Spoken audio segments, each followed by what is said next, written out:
Hello students, welcome to school G. Ninth class की ओर चलते हैं। Second chapter the sound of music. इसमें एक छोटी सी स्कॉटिश लड़की होती है, एवलिन ग्लेनी। जो क्या होता है, जब 8 साल की होती है उसको पता चलता है कि उसकी सुनने की जो क्षमता है वो धीरे धीरे कम हो रही है। लेकिन स्कूल में वो किसी को नहीं बताती है ये बात, अपने दोस्तों को, टीचर्स को। और जब वो 11 साल की हो जाती है तो जो उसकी सुनने की क्षमता है वो पूरी तरह से नष्ट हो जाती है। कोई वो अंदर इनर डैमेज के कारण होता है। तो आगे क्या होता है स्टोरी में, कैसे उसकी लाइफ चलती है, ये सारा उस स्टोरी में हम पढ़ेंगे कि भगवान अगर कुछ चीज हमसे लेता है तो कुछ देता भी है। तो चैप्टर रीड करेंगे तब पता चलेगा। चलिए शुरू करते हैं। The sound of music, part one. Evelyn Glenny listens to sound without hearing it. God may have taken her hearing, but he has given her back something extraordinary. भगवान ने शायद उससे सुनने की शक्ति तो छीन ली थी, लेकिन कुछ कुछ ऐसी विशेष चीज प्रदान की थी जो कि बहुत ज्यादा विशेष थी। वट वी हेयर, जो हम सुनते हैं, शी फील्स, वो महसूस करती है, far more deeply than anyone else, और हमसे भी ज्यादा अच्छी गहराई से। That is why she expresses music so beautifully. इसलिए वह संगीत को इतनी सुंदरता से व्यक्त कर सकती है। Read the following account of a person who fought against a physical disability and made her life a success story. एक व्यक्ति के निम्नलिखित ब्यौरे के बारे में पढ़ें जिसने एक शारीरिक अपंगता के विरुद्ध स्ट्रगल किया, एक संघर्ष किया और अपने जीवन को सफल बनाया। Rush hour crowds tussle for position on the underground train platform. व्यस्त समय की भीड़ में भूमिगत रेलवे प्लेटफॉर्म पर स्थान बनाने के लिए बिल्कुल धक्का मुक्की हो रही थी। A slight girl, looking younger than her 17 years, was nervous yet excited as she felt the vibrations of the approaching train.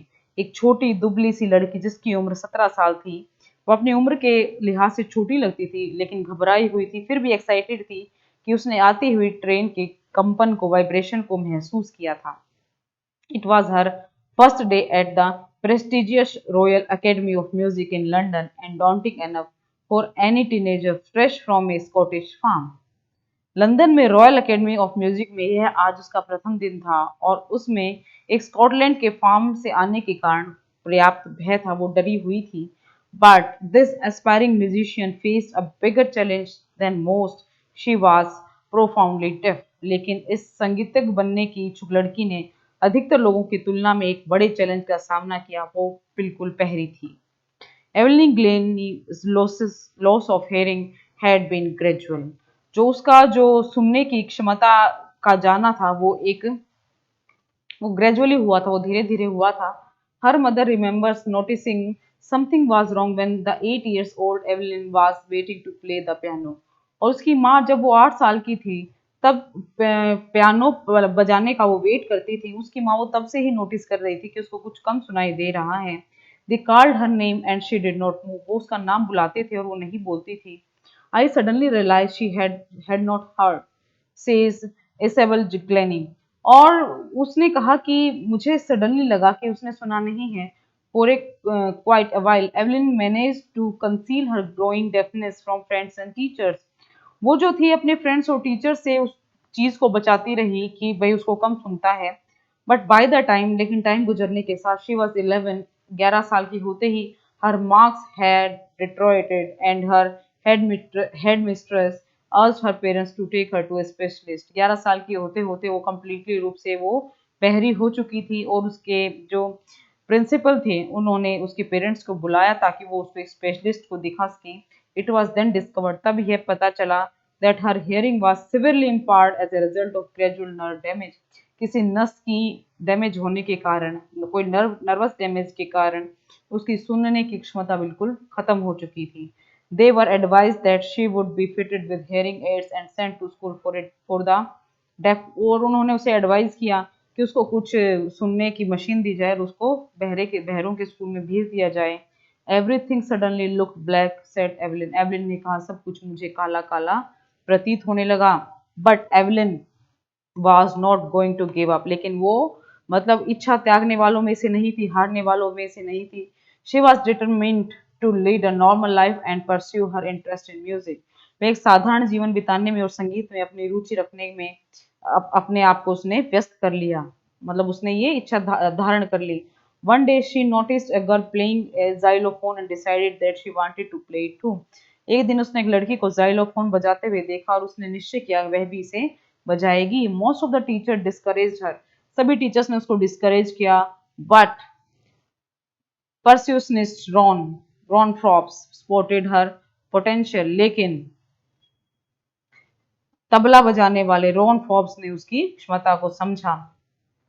He began by he began by tuning two large drums to different notes. उसने दो बड़े बड़े drum पर अलग अलग धुन बजानी शुरू की।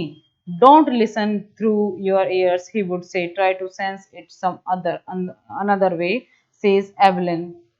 वह कहता है कि अपने कानों से मत सुनो, किसी अन्य ढंग से इसे महसूस करने की कोशिश करो। एवलिन कहती है, suddenly I realise I could feel the higher drum from the waist up and the lower one from the waist down.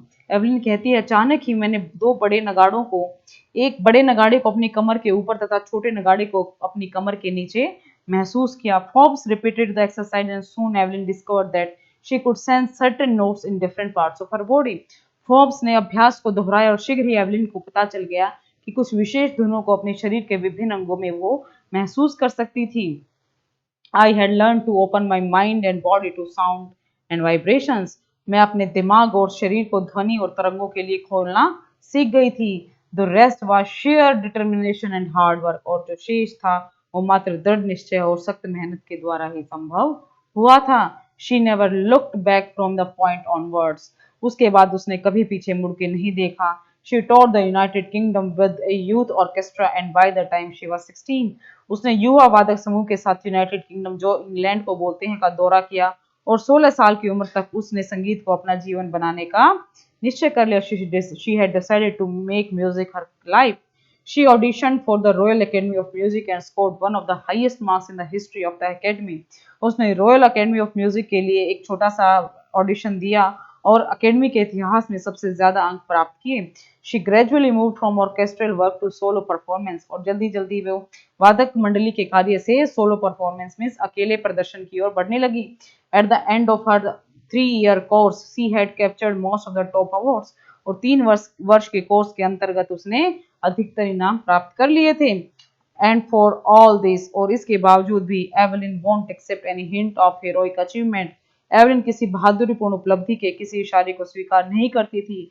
If you work hard and know where you are going you will get there. यदि तुम मेहनत करो और यह जान लो कि तुम कहाँ जा रहे हो तो तुम पहुंच जाओगे। And she got right to the top. और वो विश्व के सर्वाधिक अपने टॉप पर थी। The world's most sought after multi-percussionist with a mastery of some 1,000 instruments and hectic international schedule। और विश्व के सर्वाधिक चहेते बहु तबला वादक के रूप में चोटी पर पहुंच गई, शिखर पर पहुंच गई। और उसके बाद कुछ हजार वाद्य यंत्रों में उसने निपुणता प्राप्त कर ली और आज वह अपने इंटरनेशनल प्रोग्राम्स में व्यस्त है, बिजी है। It is intriguing to watch Evelyn function so effortlessly without hearing. Evelyn को वाद्य यंत्र बजाते हुए देखना बहुत ही रोचक होता है कि वह बिना सुने ही इतनी आसानी से अपना कार्य कर लेती है। इन are 2 hour discussion she never missed a word. हमारे 2 घंटे की वार्तालाप में उसने एक शब्द को भी नहीं छोड़ा। मैन विद बसी बियर्ड गेव मी ट्रबल। भारी वाली दाढ़ी लोगों से मुझे तकलीफ होता है। वह हंसी। She laughed. It's not just watching the lips, it's the whole face, specially the eyes. She speak flawlessly with Scottish lilt. ऐसा केवल होठों को देखकर नहीं, लेकिन संपूर्ण से शरीर को, विशेषकर आंखों को देखकर होता है। वह स्कॉटिश तर्ज में बिना कोई गलती किए बोलती है। My speech is clear. मेरी स्पीच बहुत स्पष्ट है। Because I could hear till I was 11। क्योंकि मैं 11 वर्ष की आयु तक ही सुन सकती थी। शी सेज, वह कहती है, but that doesn't explain how she manage to learn French and master basic Japanese. लेकिन वह यह नहीं बताती, लेकिन वह यह व्याख्या नहीं करती कि उसने फ्रांसीसी भाषा सीखने और मौलिक जापानी भाषा में कैसे निपुणता प्राप्त की।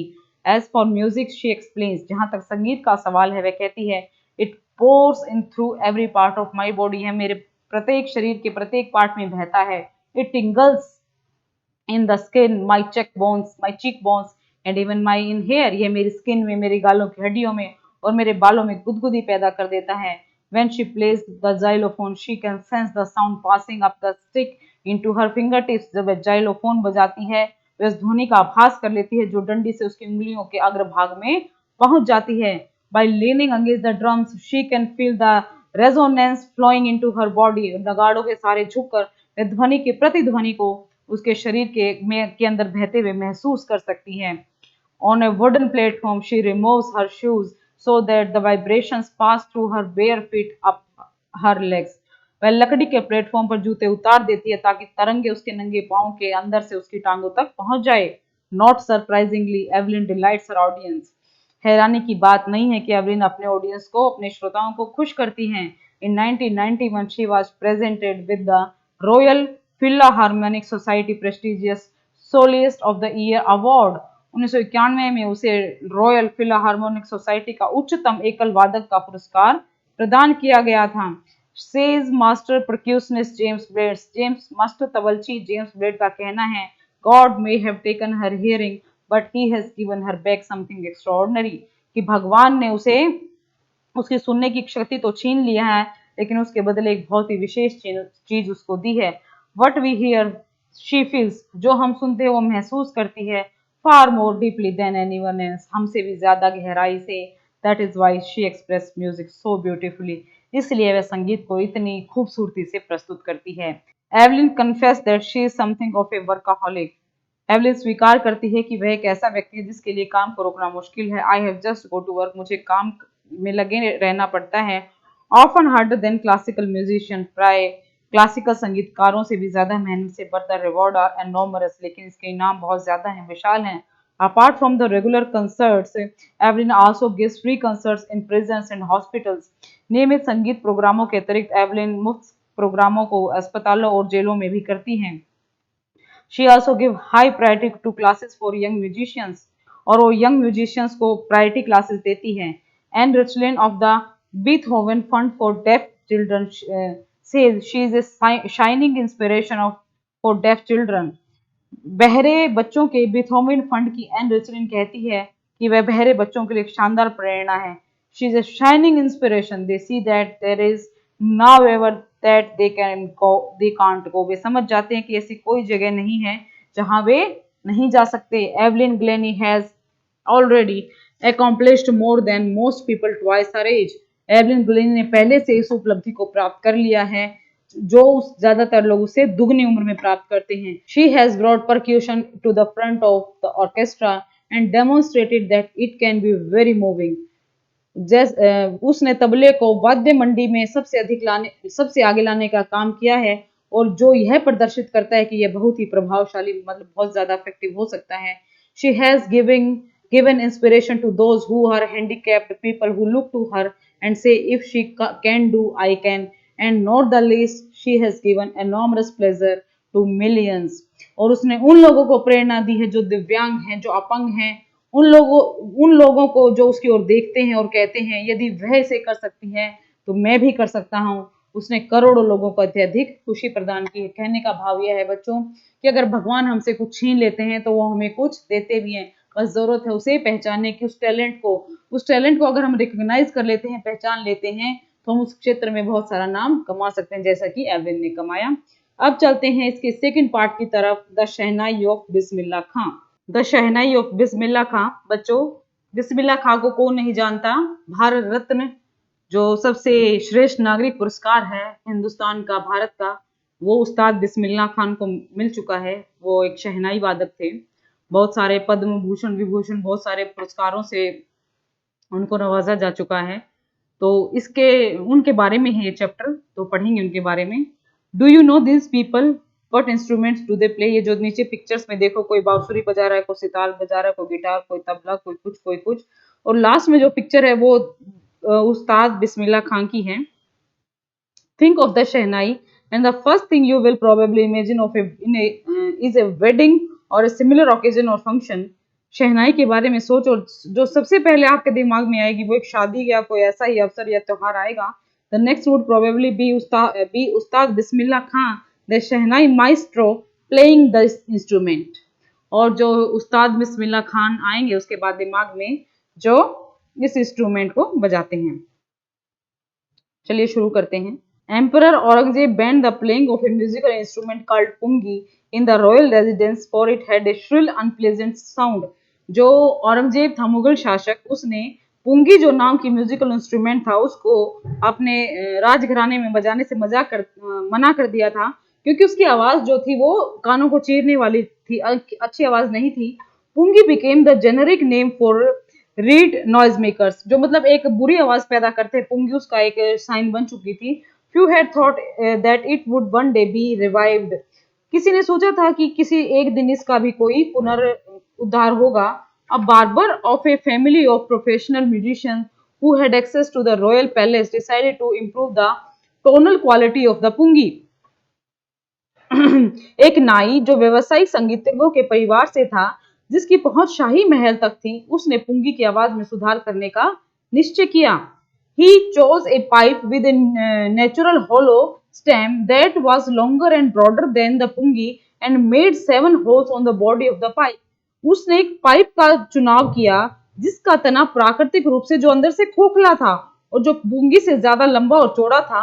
उसने पाइप में 7 छेद किए, 7 होल्स किए। When he played on it, when he played on it, closing and opening some of the holes, soft and melodious sound were produced। जब उसने इसके कुछ छिद्रों को खोलते हुए और बंद करते हुए बजाया तो कोमल और मधुर ध्वनियां पैदा हुई। He played the instrument before royalty and everyone was impressed। जब उसने इस यंत्र को शाही दरबार में बजाया तो हर कोई इसकी ध्वनि से प्रभावित हुआ। The instrument so different from the pungi had to be given a new name। इसकी ध्वनि से यह यंत्र पुंगी से इतना भिन्न था कि उसे नया नाम दे दिया गया। As the story goes, since it was first played in the Shah chambers and was played by a nai, the instrument was named the शहनाई। जैसा कि कहानी बताती है, क्योंकि इसे शाह के महलों में पहली बार बजाया गया था, एक नाई के द्वारा बजाया गया था, इसलिए इसका नाम शहनाई पड़ा। पता चला शहनाई का नाम शहनाई क्यों पड़ा, इसलिए पड़ा। The sound of the shehnai began to be considered auspicious। शहनाई की ध्वनि को शुभ समझा जाने लगा। And for the reason it is still played in the temples and is an indispensable component of any North Indian wedding। इसी कारण ये मंदिरों में बजाई जाती है और किसी भी उत्तरी भारतीय विवाह का यह एक आवश्यक अंग है। In the past, shehnai was part of the नौबत or traditional ensemble of 9 instruments found at royal courts। और पुराने टाइम में शहनाई नौबत अथवा पारंपरिक 9 वाद्य यंत्रों में से एक थी जो शाही दरबार में पाए जाते थे। Till recently it was used only in temples and weddings। हाल ही तक इसे केवल मंदिरों और विवाहों में प्रयोग किया जाता था। The credit for bringing this instrument onto the classical stage goes to उस्ताद बिस्मिल्लाह खां। इस यंत्र को क्लासिकल स्तर पर लाने का श्रेय उस्ताद बिस्मिल्लाह खान को जाता है। As a 5-year-old, Bismillah Khan played Gilli Danda near a pond in the ancient state of Dumro in Bihar। 5 साल की आयु में बिस्मिल्लाह खां बिहार प्रांत के में डुमरो के प्राचीन राज्य में एक तालाब के नजदीक गिल्ली डंडा खेला करते थे। He would regularly go to the nearby Biharji temple to sing the Bhojpuri Chaita, at the end of which he would earn a big laddu weighing 1.25 kilogram, a prize given by the local Maharaja। वह नियमित रूप से पास के बिहारी जी के मंदिर में भोजपुरी चैता गाने के लिए जाया करते थे, जिसके अंत में स्थानीय महाराज द्वारा उन्हें एक बड़ा लड्डू, एक मतलब सवा किलो का एक लड्डू इनाम में दिया जाता था। This happened 80 years ago। 80 साल पहले होता था। And the little boy has travelled far to earn the highest civilian award in the India, the Bharat Ratna. और उस लड़के ने बहुत दूर की यात्रा तय की और उसे भारत का उच्चतम नागरिक पुरस्कार प्राप्त हुआ, जिसको हम भारत रत्न कहते हैं। Born on 21st March 1960, Bismillah belongs to a well-known family of musicians from Bihar। Bihar के जाने माने संगीतज्ञ परिवार में 21 मार्च 1916 को बिस्मिल्लाह खान का जन्म हुआ था। His grandfather Rasul Baksh Khan was the शहनाईवाज of the Bhojpur king's court। और उनके दादा रसूल बख्श खान भोजपुर के राज दरबार में शहनाई नवाज थे। पैगंबर बख्श, his father and the other paternal ancestors was also great shehnai players। और उनके खानदान में उनके पिताजी पैगंबर बख्श और अन्य पूर्वज भी उच्च दर्जे के शहनाई वादक थे। The young boy took to music early in life, जो छोटे से लड़के के जीवन में संगीत शुरू से ही था। एट द एज ऑफ 3 साल की उम्र में when his mother took him to the maternal uncle house in Banaras, now Varanasi, Bismillah was fascinated watching his uncle practice the शहनाई। 3 साल की उम्र में उसकी माँ उसे मामा के घर बनारस में ले गई थी। बिस्मिल्लाह अपने मामा को शहनाई का अभ्यास करते हुए देखकर बहुत खुश हुए। Soon Bismillah started accompanying his uncle Ali Baksh to the Vishnu temple of Banaras, where Baksh was employed to play the शहनाई। शीघ्र ही बिस्मिल्लाह अपने मामा अली बख्श के साथ बनारस के विष्णु मंदिर में जाने लगा, जहां बख्श को शहनाई बजाने के लिए नौकरी पर रखा गया था। Ali Bakhsh would play the shehnai and Bismillah would sit captivated for hours on end. और अली बख्श शहनाई बजाता था और बिस्मिल्लाह कई घंटों तक उसे बैठा सम्मोहित होता हुआ देखा करता था। Slowly he started getting lessons in playing the instrument and would sit practising throughout the day. और धीरे धीरे वे वाद्य यंत्र को बजाने की शिक्षा प्राप्त करने लगा और सारा दिन में कई कई घंटे बैठे हुए अभ्यास करने लगा। 4 years to come, the temple of Balaji and Mangala Maya and the banks of the Ganga became the young apprentice's favorite haunts where he could practice in solitude।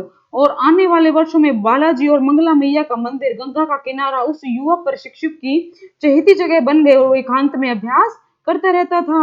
The flowing waters of Ganga inspired him to improvise and invent ragas that were earlier considered to be beyond the range of शहनाई। और गंगा का बहता हुआ पानी उसे बिना तैयारी के गीत बनाने और नए नए रागों के लिए प्रेरणा प्रदान करता था, ऐसे राग जिन्हें पहले शहनाई के दायरे से बाहर माना जाता था।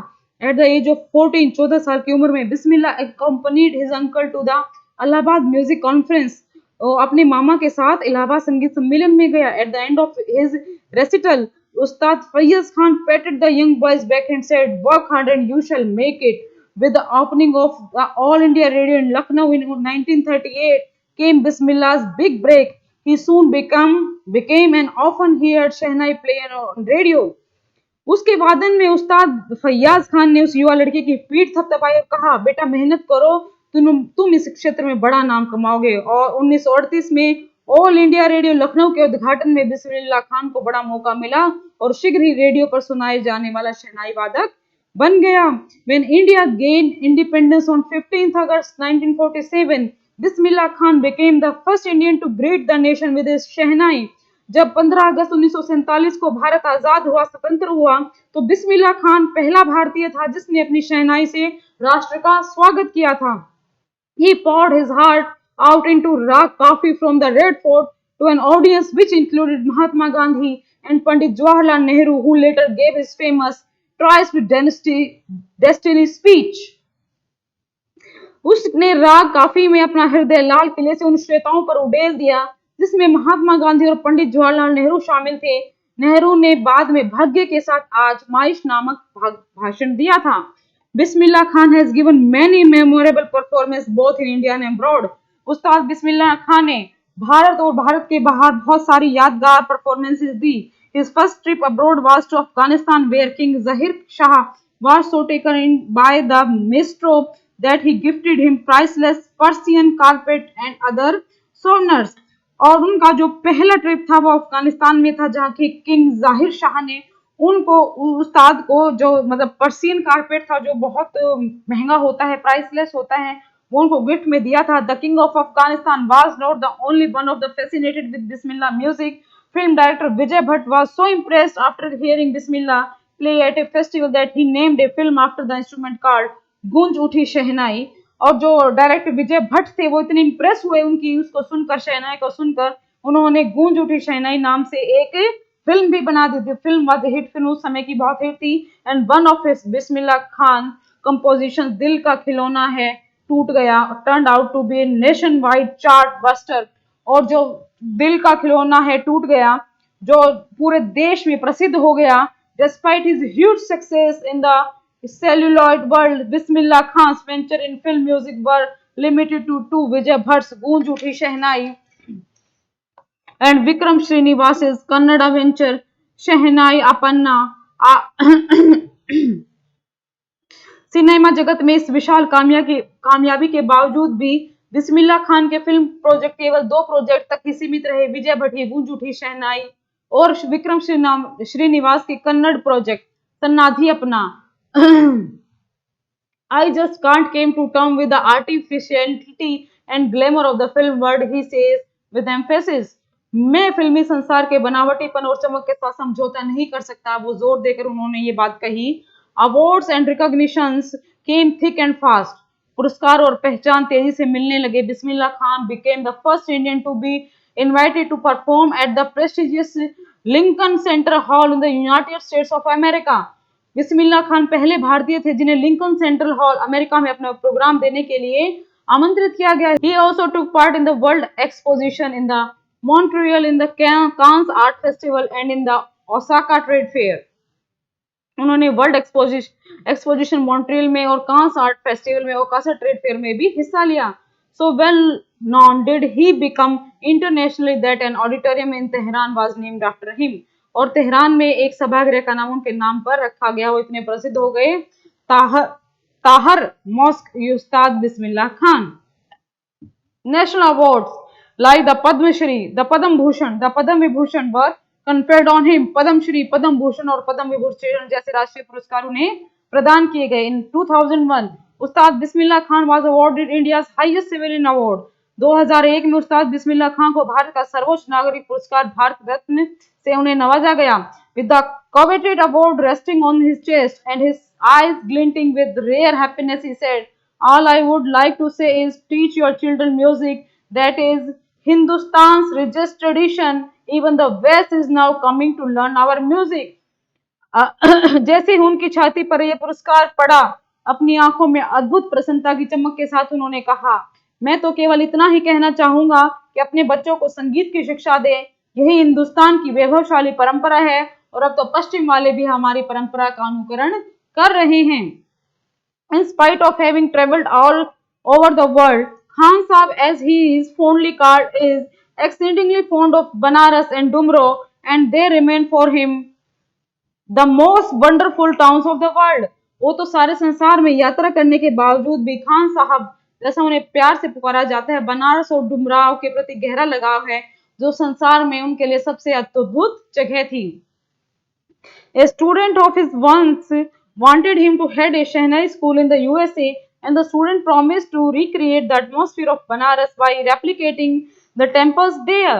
और यूएसए में उनके एक विद्यार्थी ने उन्हें यूएसए में शहनाई स्कूल का प्रमुख बनाना चाहा था और उस विद्यार्थी ने उन्हें प्रॉमिस भी किया था कि वह बनारस के मंदिरों की नकल करके वहां मंदिर बनाकर बनारस का वातावरण वहां पर स्थापित कर देगा। बट खान साहब asked him if he would be able to transport river Ganga as well. और खान साहब ने उसे कहा कि क्या वह गंगा नदी को भी वहां ला सकेगा। Later he is remember to have said, बाद में उन्होंने कहा, इसलिए जब मैं विदेश में होता हूं तो मैं that is why whenever I am in a foreign country I keep yearning to see Hindustan. जैसे ही मैं विदेश में होता हूं मैं हिंदुस्तान को देखने के लिए तड़प उठता हूं। Why in Mumbai I think of only Banaras and the holy Ganga, and why in Banaras I miss the unique mattha of Dumraon. और जब मैं मुंबई में होता हूं तो केवल बनारस और गंगा को याद करता हूं, और जब मैं बनारस में होता हूं तो डुमराव के अनोखे मठा को याद करता हूं। Ustad Bismillah Khan's life is a perfect example of rich cultural heritage of India, one that effortlessly accepts that a devout Muslim like him can very naturally play the Shehnai every morning at the Kashi Vidyapit temple. उस्ताद बिस्मिल्लाह खान का जीवन एक धनी भारतीय संस्कृति की धरोहर का एक संपूर्ण उदाहरण है, जो एक ऐसे व्यक्ति का उदाहरण है जो बिना किसी प्रयत्न के स्वीकार करता है कि उन जैसा एक सच्चा मुस्लिम बड़े स्वाभाविक रूप से सुबह काशी विद्यापीठ में, काशी विश्वनाथ विद्यापीठ में मंदिर में शहनाई बजा सकता है। तो बच्चों क्या शिक्षा मिलती है कि कलाकारी का कोई धर्म नहीं होता, कलाकार का कोई मजहब नहीं होता, कलाकार सिर्फ एक कलाकार होता है और अपनी कला से लोगों का मन मोहता है और एक उदाहरण प्रस्तुत करता है, जैसे कि उस्ताद बिस्मिल्लाह खान ने हमारे सम्मुख प्रस्तुत किया।